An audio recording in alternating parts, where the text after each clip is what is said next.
Is there enough gold, or would we need to look into silver, palladium, other precious metals? No, there's enough gold, but you have to have a free market pricing structure so that the value of gold in relationship to goods and services are freely adjusted. The gold and silver, the bimetallism standard wasn't a good system. They struggled with that the whole time, where government, in 1792, they fixed the ratio of gold to silver.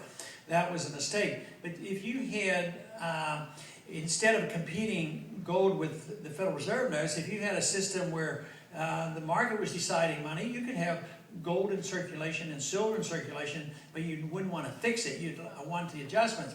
But if the economy became relatively stable and an understanding of money, there'd probably be very minor adjustments. But there's never enough gold when there's an artificial price placed on gold.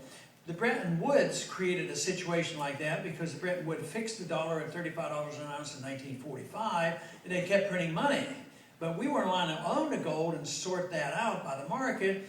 But foreigners could still turn in their dollars for gold at $35 an ounce. But we'd been printing money like crazy, and everybody knew $35 an ounce was a fiction. And so it was there wasn't enough gold. And that's why Nixon then said, hey, we're not going to have any gold left. We're not even sure if we do have any left right now. But he stopped it when we had 262 million ounces of gold, and then the real price came up. So there was a shortage of gold. England tried to go back on gold after World War I, but they went back to the pre-World War I price, and there was a shortage of gold.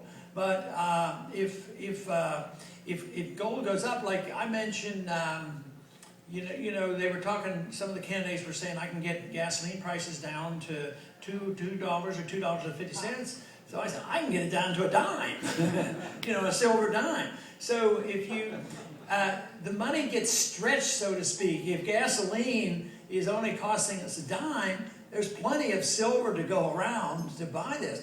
And you don't have to think of carrying gold and silver heavy in your pockets. It's actually, a good measuring rod. You eventually have to convert whatever you can make a contract in gold. You don't have to exchange the gold, but that's your measurement. That's what you promised to pay, so many ounces of gold.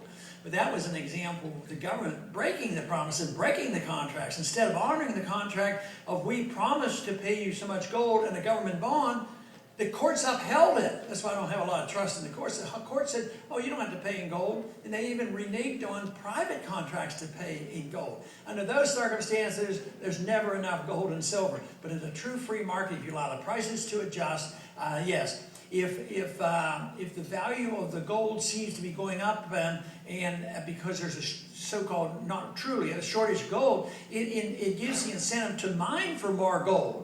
Because and somebody will figure it out, and they will increase the supply, the money supply, in a natural, more slowly way, and it won't be political. It will be by the market. So Hans Sennholz wrote an article many years ago. An individual who got his PhD under Mises. He wrote an article on that. You might be able to find that. It says there's always enough gold, and he addresses this whole subject. And so you don't have to worry about that. But a lot of times they throw that out to us. Oh, there's not enough gold. We can't do it.